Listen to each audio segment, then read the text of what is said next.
This tutorial will show you how to set up alerts for the safe locks being monitored by SecureM's WebLink. So, how do we set up alerts? Under Lock menu, you go down to Alert Setup, click here, and it's going to bring up all of your locks. In this case, I've got a couple of locks, but you could have thousands of locks here.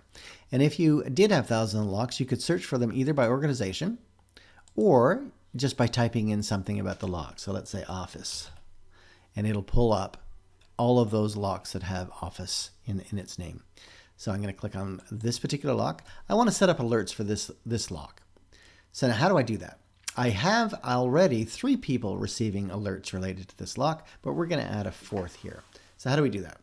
We click on this lock icon here, and we're going to schedule we're going to assign an alert for Jill the programmer here.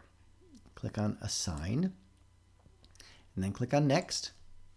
And it's going to say, okay, for Jill, what alerts would you like her to get? Well, I would like her to get when the lock opens.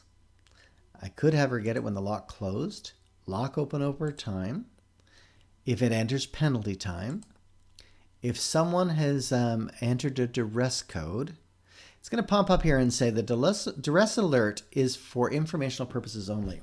Use alarm panel integration for all duress notifications for emergency and life-preserving situations. The purpose of this is we're providing you this as information, but always you should set up the alarm integration to a live alarm panel or a live alarm monitoring station to be able to monitor these particular cases. So I recognize that I have that notification. I press OK. I could tell you when the lock goes offline, when the WAP goes offline, when the lock has been unplugged.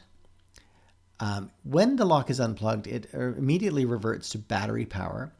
So I could also tell you when the battery is getting low.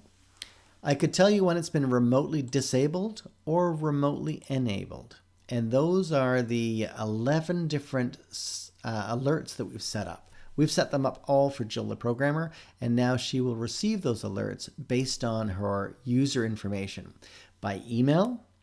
And if she has a cell phone listed in her user profile, it would also go to her by cell phone.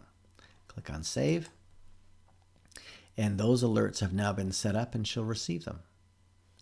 If you wanted to assign someone an alert, perhaps say an alarm monitoring station, for instance, and they weren't necessarily someone already in your user database, you could click on external recipients, go through a similar process, and it'll allow you to add that person to receive alerts. All right, that is alert setup with SecureM's WebLink software.